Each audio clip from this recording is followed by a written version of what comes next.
īstībā un miedarbībā esošs process.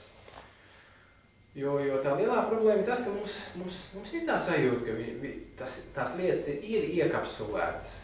Pirmā jau pat ir faktiski arī tāpēc tiek teikts, ka tā skaitās ir kā ļoti rūpja, teiksim, jau nepareiza koncepcija, tas, ka es ir nemainīgs, singulārs, tātad viņš ir viens, ir monolīts un neatkarīgs. Neatkarīgs no kā? Neatkarīgs no apstākļiem, neatkarīgs no cēloņiem.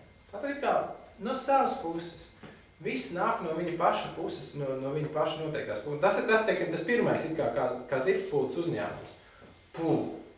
To mēs redzam tādā veidā, bet nākošais ir tas, ka mums drusku, lēnām jācenšas, var teikt, mīkstināt šīs robežas, mīkstināt šo uztveri. Jo iegūstot vienkārši elastību, jo tā lielākā problēma ir, ka mums ir ļoti neelastīga uztveri. Jo mums viņi faktiski ir vienveidīgi tādā ziņā, ka tā kā tā lieta parādās, tā mēs arī sagaidām, ka viņa tāda vienmēr bijusi, un viņa vienmēr tāda būs. Mans draugs. Tātad, tas ir mans draugs, viņš ir vienmēr tāds bijis, viņš vienmēr tāds būs. Bet, ja pieņemsim, pēc 20 gadiem, piemēram, tas vairs nebūs mans draugs, tas nedod Dievs, ka jūs par mani ienaidnieku. Tad šajā brīdī es saku, teiksim, mans draugs. Tas ir ar pieņēmumu, ja es pieņemsim atkal spētu aizskriet nākotnē, es zinātu, ka pēc 20 gadiem tas nebūs mans draugs. Vai es viņu saku par mans draugs tagad? Grūti pateikt, pareizi. Bet uzreiz, teiksim, tas vājinātos, tas priekšstats. Bet tā, viņš ir iekapsulēts mans draugs. Un viņš nav nekas cits kā mans draugs. Tā kā tas attiecās uz visām lietām parādībā. Bet šajā gadījumā, protams, vairāk uz personām. Jo tā ir lielāka problēma, jo tas ir sevišķi uz mums pašiem, jo no tā izriet, mūsu problēmas nav sarkanie Ferrari, mūsu problēmas ir mūsu pašu, teiksim, patikšanas, nepatikšanas un reakcijas jo daudz dārgāk mums ir, teiksim, kaut vai tas pats mūsu ķermenis, kas ir mums pieder. Mans ļoti tiešā nepastarpinātā veidā, kas ir manā šajā plūsmā, ja kontinuitātē. Jo tuvāk tas ir man, jo tas ir vērtīgāks un mazāk aiztiekams un visā citādi es to vairāk lološu. Nu jā, tad tu esi izkopis to neutralitātes sajūtu, jā, un turpini tā dzīvot, nereaģējot, reāli nereaģējot uz situācijām, jā? Esmu otrādi. Reaģējot, bet prasmīgi reaģējot. Iespēja robežās. Jā, iespēja robežās, jā, un kurā momentā tā neziņa izzūd? Kas notiek tālāk? Neziņa izzūd tikai tāda, kad mēs nekonceptuālā veidā, tad nepastarpinātā, tiešā veidā apjēguši tukšumu. Šo lietu, ka šīs maldīgās projekcijas, halucinācijas, ilūzijas reāli nepastāv, mēs to sajūtam. Mēs to ieraugām, var teikt. Tas ir tad, kad tad nezinu, ir pazūd, tad mēs esam veikuši pirmo, var teikt, ļoti jau, teiksim, tādu, ļoti jau būtisko soli. Pēc tam, protams, arī, teiksim, tas notiek tajā meditatīvās absorpcijas stāvoklī, teiksim, ka mēs esam fokusējušies uz šo tukšumu, un pēkšņi mēs esam to apjēguši. Šajā brīdī mums arī vairs nav nekādu šo parādību, mums nav šo vīziju, nav šo halucināciju.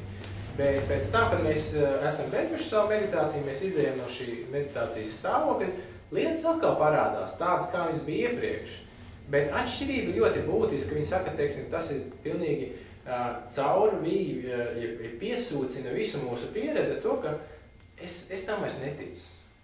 Es zinu, ka tas nav tā. Lai arī viņš parādās un viss, teiksim, tas ir atkal precīzi, teiksim, šīs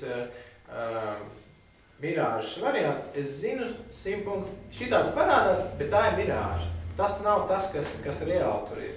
Un līdz ar to, teiksim, bet man ar to nākas dzīvot līdz pat brīdim, kamēr es sasniedzu apgaismību. Un tikai pie apgaismības man vairs arī nav šo mirāžu, nav vairs šo halucināciju. Bet līdz tam brīdim no tā brīža, kad es esmu tiešā veidā šo aptvērs, man ir, kad es esmu ārpus meditatīvā līdzsvara, meditatīvās absorpcijas, lietas un parādības atkal parādās tādā pašā veidā, bet man vairs nav šīs ticības. Un līdz ar to arī, teiksim, arī manas reakcijas ir daudz prasmīgākas uz šīm situācijām, jo lai arī man liekas, ka pieņemsim, teiksim, šī situācija, ka kāds, teiksim, man kaut ko ir uzbruki, vēl kaut ko, es zinu, teiksim, man nav šīs ciešās, iekapsulētās, vienvirziena reakcijas vairāk, un es varu būt atkal. Un ejot tālāk uz priekšu, arī tiek teikts, ka arvien vairāk mēs lietas un parādības uztveram kā mirāži, ja bija sapņus un tā tālāk, ka mēs arvien vairāk sajūtam viņu, teiksim, šo mūsu paša prāta radīto dabu. Nevis, teiksim, ka no viņu paša puses būtu šīs daba. Tā kā tas ir tas, ka mēs gluži tā kā, teiksim, kaut kādi sapņu objekti, mēs zinām, ka tie ir mūsu paša prāta radīti, ne? Bet to, ka visas arī pārējās parādības ir tādā pašā stipri līdzīgā veidā ir radītas, ja? To mēs neatjācam. Un tas ir tas, kāpēc arī, teiksim, viens no būtībā Budas tulkojums, Buddha nozīmē atmodies. Viņš ir atmodies no šī realitātes sapņa, šķietamās realitātes sapņa. Viņš ieraudzīs lietas tādas, kā tās ir. Un tas ir, teiksim, arī, ja mēs sākam atkal, atgriežamies pie sapņošanas atkal. Sapnī mums arī ir iespējams, teiksim, ir sapnis, kur mēs neapjēdzam, ka tas ir sapnis, un tajā brīdī, teiksim, mums ir dažāda veida ciešanas, mums, teiksim, rausta vienā virzienā, otrā virzienā, visi sāc, teiksim, notiek mums negācijas, bet tajā brīdī, kad mēs arī sapnī, mēs esam sapratuši, ka tas ir sapnis, un vienalga, kas notiek ar visiem šiem sapņu tēliem, ir tāda brīvības sajūta. Mēs beidzot, un mēs arī varam prasmīgi reaģēt šajā situācijā. Mums, teiksim, kaut kas notiek, teiksim, šis sapņu tēls kaut ko dara, vai mēs varam izvēlēties, kā mēs reaģējam. Mēs varam, teiksim, viņš mums uzbruk, mēs varam pasmieties. Mēs zinām, ka tas neko nemaina, īstenībā nekas tur bīstams nav. Un līdz ar to arī tas ir tas, kāpēc varbūt arī ir ja mums to izdodas, mēs varam papriekš pirmais atmosties sapņos, un pēc tam atmosties reālā dzīvē. Un atmošanās reālā dzīvē ir, teiksim, šī tukšuma realizācija. Bet tas atkal notiek pakāpēs, kas notiek pakāpēs, un pirmais, ja mēs faktiski realizējam tā saucamajā inferenciālā, ja tas būtu, teiksim, tādā veidā, kas balstīts uz loģiku. Un tas ir tas, ka mēs caur meditāciju, caur šādiem, teiksim, argumentiem, mēs esam sevi pārliecinājuši līdz tai robežai, ka tas jau ir kaut kas neapgāžams priekš mums, tā ir neapgāžama patiesība. Mēs saprotam, ka nav šāda eksistences veida loģikas līmenī, var teikt, intelekta līmenī. Mums vēl nav, mēs neesam to ieraudzījuši tiešā veidā, bet mēs to saprotam, un tas ir ļoti, ļoti liels solis, jo viņa svētī Dalālēm teica, ka šī teiksim, varētu teikt, pastarpinātā tukšuma izpratnes realizācija burtiski tā kā zibens spēriens, ka tas ir pēkšņi, tu saproti, ka patiesībā visas lietas un visas parādības, viņas eksistē savādākā veidā. Viss, ko tu esi domājis, būtībā kājām gaisā. Viņš ir pilnīgi apgriezts. Un tas ir, kad tu dabū tiešām šo pārliecību, šo sajūtu, pēc tam, protams, atoms ir jāstrādā, lai viņu nostiprinātu. Jo tas ir viens mirklis, atkal viens, teiksim, tās zibsnes. Pēc atkal visu ir darbs vajadzīgs. Bet tā darbība, jā, viņa notiek tāda pati, kā līdz šim tu esi rīkojies, jā? Nav tur kaut kas klāt pieliekams. Tu pieņemsim, tad, kad tu to pastarpināto sajūtu izjūti, ja? Tu taču zini, ko tu darīji līdz šim, lai tiktu pie tā, tu vari izanalizēt, ja? Un tā darbība notiek, turpina pa to pašu ceļu vienkārši, ja? Un šī darbība, jā, domāju, kā es esmu sasniedzis, teiksim, šo... Jā. Un tālāk tāpat nav nekas jāliek klāt, lai kaut kas ordināli jāmat. Diemžēl, teiksim, te ir atkal viss, teiksim, šis 5 pakāpju ceļš, jā? Ir 5 ceļi, kā parasti tiek teikts. Pirmais ceļš tātad ir, teiksim, šis, viņi sauc to parasti par accumulation path, ir, teiksim, tā kā uzkrāšanas taka ir ceļš.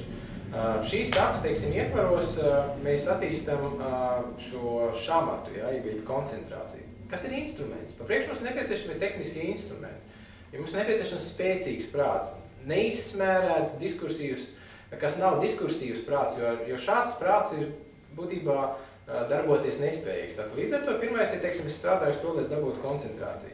Es strādāju, paralēli, es, protams, arī veicu, ja, teiksim, Mahajānas ietvaros, es cenšos maksimāli attīstīt arī, teiksim, līdzcietību, un, teiksim, es taku būtībā uzsāku tikai tad, kad es esmu jau iegūst, teiksim, šo bodhicitas realizāciju, kas patiesībā nav tik ļoti vienkārši izdarāms pasākums, jo tikai tad, kad es esmu tādā, varētu teikt, nesamākslotā veidā, kad bodhicitta man dabīgi, teiksim, parādās, ka man nav nepieciešama visa, teiksim, šī 8 pakāpju, teiksim, domāšana, teiksim, kaut kāds, jebkura veida cits bodhicitas šīs ģenerēšanas, var teikt, vingrinājums, kad tas nāk dabīgi, spontāni, tad es uzsāku ceļu, ja? Tad es esmu nostājies uz Mahajānas ceļu, tad es esmu kļūst par Mahajānistu un tad es sāku bodhisattvas ceļu. Lūk. Un tad es strādāju pie tā, ka es attīstu šo koncentrāciju.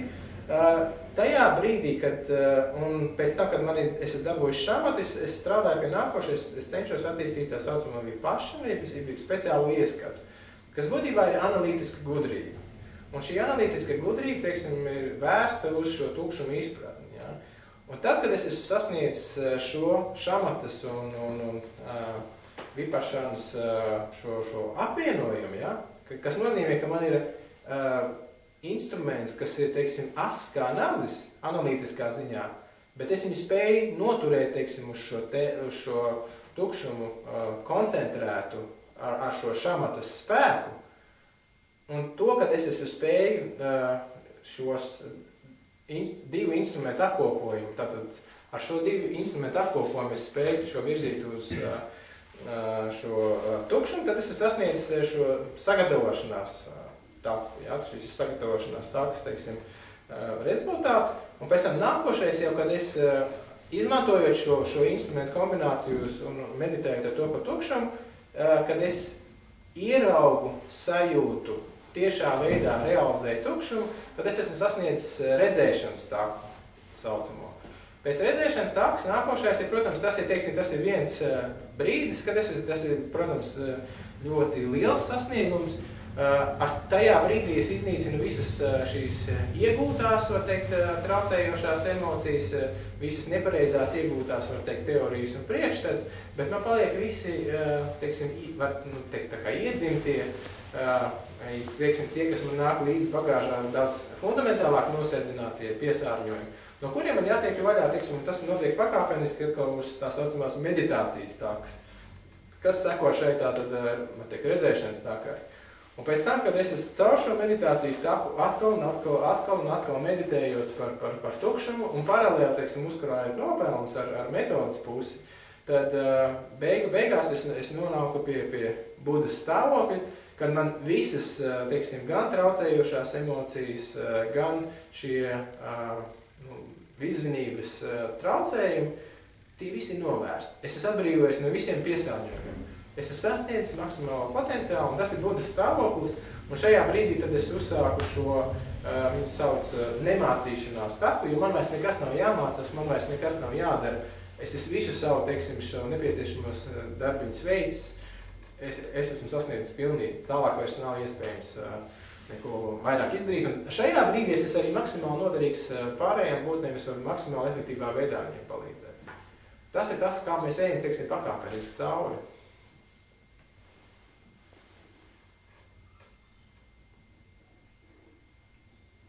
Garš ceļš, jāsaka, jo saskaņā, teiksim, ar šo sutas tradīciju, tas, ka mēs pavadām 3 neskaitāmās mūžības, jā, uz šī ceļa, un neskaitāmā mūžība, teiksim, ir tāda, ka tur parasti viņi tiek izmantot tikai salīdzinājumi, jā, mēs iedomājamies kalnu milzīgs kā Everests, un tad reizi 100 gados iznāk, ka vīriņš ar, teiksim, ar zīda šallīti drusku parīvē to kalnu, vai ne, un, teiksim, atkal pēc 100 gadiem viņš atkal iznāk.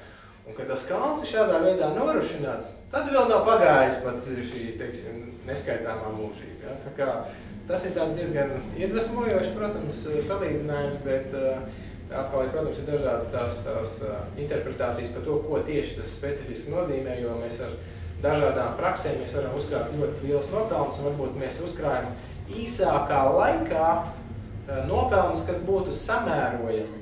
Ja kurus varētu uzkrāt, teiksim, ar kaut kādu vājāku metodu, ko varētu uzkrāt, teiksim, šo 3 neskaitāmo mūžību garumā. Tā kā tas atkal ir tāds drusku atvērts jautājums par cik specifiski daudz laika mēs pavadīsim šīs takas. Bet kas varbūt ir būtiskākais, ir tas, ka mums jābūt drosmei un varētu būt, es teiktu, apņēmībai. Kaut vai tie tās trīs neskaitāmās mūžības vienalga. Es eju pa to ceļu un es nenovirzos ne pa labi, ne pa kreisi, jo patiesībā kāda ir alternatīva? Alternatīva tā, ka mēs vienalga kuņosimies ne jau tikai 3, vai ne, tur būs 3 reizes 357 miljārdi, vai ne, reiz vēl, un kā parasti tibetieši, vai ne, skaita, viņi pasaka, teiksim, 300 miljonu 100, ja liekas, vēl tas nav pietiekoši liels, tad pasaka miljonu 100 miljoni miljardi. Miljoni. Un, teiksim, tā, teiksim, var to turpināt, vai ne, teiksim, piebērt klātās nulles, cik vajag, vai ne, tā kā tas ir, viņi redz, cik nav apgūši, ka, teiksim, tu likt, teiksim, 10 pakāpē kaut kādā, tad, vai ne, tur tās lietas. Tas būtu vēl vienkāršāk. Kas? Jā, tā būtu vēl vienkāršāk, tu varētu tur likt augšā visu, tās visas daudzās nulles, vai ne, tā kā. Nu jā, tas ir par šis stāsts par to, kādā veidā, kas notiek. Lūk. Vēl kaut kas? Nu tā, ja mēs tagad skatāmies, apkopojot vienkārši par cik šajā FPMT programmā ir arī tāda lieta kā jautājumi, kas ir, teiksim, it kā būtu cilvēkiem jāzina. Kurš tu nāc iedos? Nē, es arī nedēļos arī dot īstenībā, jo tāpēc, ka es konstatēju, ka ir dažas lietas, ko es esmu kā šo un to stāstījis, bet, teiksim, tām lietām atkal specifiski par neesmu kā pieskāries, bet... Tas izsūtīšu tos jautājumus, jā. Jā, ne, bet vienkārši tīri treniņa režīmā, ja? Teiksim, vai kāds, kas var pateikt, kas ir samsāras sakne? Mēs nemuļājam priekš uz atpakaļ tās reizes atkārtojam, es domāju, ka, nu... Nezinu. Nezinu, pareizi. Specifiski nezinu par ko? To, kā lietas reāli pastāv. Ja tā pavisam stingri skatītos, teiksim, kā es par sāngīgas tradīciju saku, viņi saka, ka ir divas šīs koncepcijas. Ir koncepcija par to, kā pastāv personas, teiksim, un par to, kā pastāv citas parādības, kas nav personas. Ja? Mēs varam nepareizi izprast abas lietas. Un tad tā pirmā faktiski ir parasti koncepcija, kas attiecās uz šīm citām lietām, citām parādībām. Kāpēc? Tāpēc, ka, lai mēs varētu uztvert personu, pa priekšu mēs uztveram šīs personas agregāts. Nu, teiksim, pamatā tas ir, teiksim, viņas personas, piemēram, tēls ir izskats, ja? Un to uzreiz mēs caur savu šo maņu orgāniem uztveram šo varētu teikt, skatu, ja? Un kuru mēs momentāli jau šajā brīdī mēs uztveram, jeb viņš tiek iesaiņots skaisti atkal šajā pašnoteiktās eksistences iesaiņojumā, un līdz ar to, teiksim, mums uzreiz ir, vispirms mums ir iznāk pašeksistējoša citas, teikt, parādības fenomeni, un pēc tam tālāk, ja, teiksim, atkal atpazīstot, teiksim, to kā personu, mēs nākošais ir būtībā atkal mūsu neizpratni par to, kā, teiksim, šīs personas eksistē, tad tas ir uz tās tātad citu parādību nepareizas koncepcijas bāzes attīstās koncepcija par to, kā personas eksistē. Tātad, nu, bet abas divas šīs koncepcijas, var teikt, viņas ir, tiek uzskatītas par samsāras sakni, jo tas veids, kā mēs uztveram, tas veids, ko mēs nepareizi projicējam gan uz personām, gan uz citām parādībām, ir viens un tas pats, jo mēs projicējam vienu un to pašu drazu. Mēs projicējam to, ka ir, teiksim, šī neatkarīgā, norādāmā no savas puses eksistējošā teiksim, tātad eksistence, no savas puses noteiktā eksistence. Labi, tad to neziņu mēs konstatējam, un jā, pa 12 posmiem droši vien tur detalizēti skatīties, tur tas arī īstenībā nebija prasīts, teiksim, bet kāpēc mums būtu svarīgi, teiksim, zināt šīs cēlās patiesības?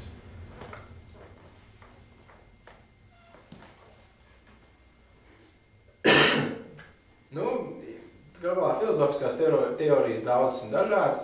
Kāds mums labums no 4 cēlām patiesībām? Vēl viens informācijas vienība mūs tāpat jau piesārņotajā galvā.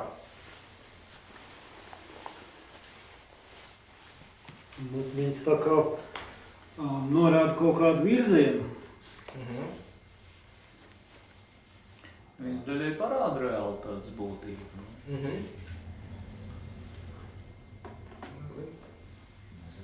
Tas nonāk līdz receptei, jā? Vai kādiem līdz? Jā, tā ir.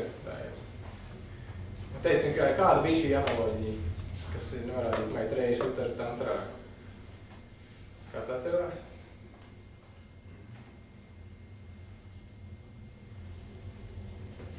Nē.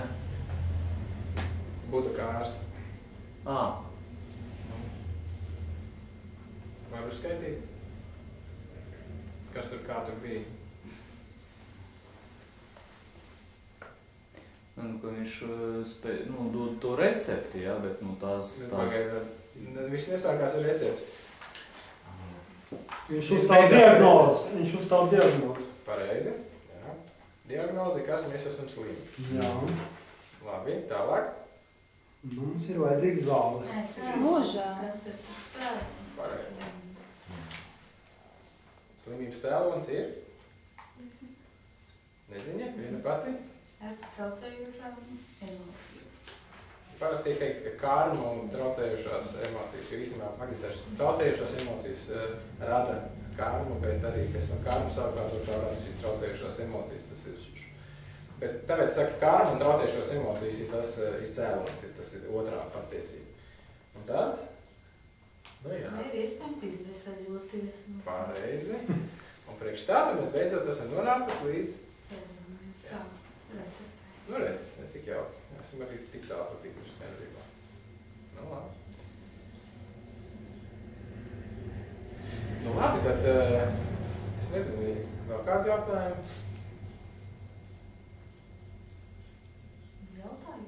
Ir iespēja, tieši tā. Es gribēju pajautāt. Droši. Es zinu, mēs bijām tajā kopanā, vai ne? Mums bija tāds uzdevums, kas tā kā likās kaut kā, pretrunīgs. Ja, tu vari paskaidrot, es kaut ko ne tās sapratus. Tad bija, mums bija, piemēram, jāstaigā un jādomā, ka viss ir ciešanas. Ka, piemēram, puķi ir ciešanas un tam līdzīgi. Mums tā kaut kā sagādāja problēmas, jo es kaut kā īsti nesaprotu. Man liekas, ka tomēr tās ciešanas, tā, kad ir kaut kas saistīts ar to manu apziņu. Es viņu varētu uztvert kā ciešanu, man tas varētu puķi radīt ciešanas. Bet, ka tā pati puķi ir tā kā ciešanas, tā īsti nesaprotu. Es saprotu, ka viņi ir nepastāvīgi, ka viņi ir salikts fenomens, viņi ir nepastāvīgi. Viss ir ok, bet kāpēc viņi ir tā kā ciešanas? To es tā īstenībā, man liekas, ka piesārņoti fenomeni ir ciešanas. Tad es tā kā, tur ir iesaistīta tam kaut kāda karma, neziņa un tā. Es puķē jau tas tā kā nav. Kā nav? Puķa pirmkārt, vai tu redzi puķi, teiksim, kā kaut kādā veidā savādāk nekā jebkuru citu parādību? Ar ko puķi būs īpašāk? Teiksim, par to pašu, es nezinu, cilvēkiem apkārt, kaut vai tev pašu. Tur viņi redz tādā pašā veidā, pareizi? Un kā tu viņu redzi? Kā viņi tev parādās? Bet nekā ciešanas. Nē, redz, tur tā lieta. Viņi tev parādās vienkārši atkal no savas puses eksistējuši tā tālāk. Tas ir ok. Jā, bet... Visi fenomeni tukšs, man nav pretenzijas, bet man tieši, ka viņi tā kā... Bet viņi neparādās kā tukši, sāksim no tā galvenā. Labi, Jā, tā tad viņi ir piesārņotais fenomens. Viņi ir piesārņotais fenomens, jo viņi ir tieši produkts neziņas, teiksim, sēklām. Neziņas sēklas ir tas, kas mums rada šīs vīzijas. Un puķi parādās tev, teiksim, konkrētā veidā jau kā konkrēta vīzija, pareizi. Puķi ir tavs objekts. Puķi ir priekš tevis objekts. Puķi no savas puses neeksistē kā puķi. Un tāpēc viņi ir, teiksim, tas ir tavs objekts, tas ir tavs ciešana objekts. Uz puķis bāzes tu var dabūt ciešanas kaut kādas. Vai nu pirmā vai otrā veidā.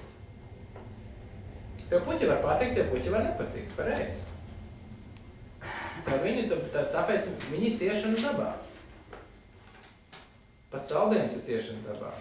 Ne tik vien puķi. Es zinu, tas ir traumējoši. Es domāju, daudziem no mums, bet tas tā ir. Jā, nu, bet tas ir tāpat, ka tu uz to puķi tagad skaties tā kā faktiski tu savu prātu projekciju. Nu tā, tu skaties. Bet tā ir, kas tev vēl viens citi ir. Tā ir, nopietni. Jo redzi, teiksim, un patiesībā varētu teikt, ka tā, protams, nav puķis vaina, bet puķi ir tavs objekts. Tevis radīts, tādā ziņā, ka tevis radīts, viņš ir tevis marķēts objekts. Priekš tevis tā ir puķe. Priekš tevis tā ir, teiksim, tā ir bāze, uz kuras izjust ciešanas. Vai nu vienas vai citas. Tāpēc puķi ir ciešanas. Viņi ir ciešana dabā.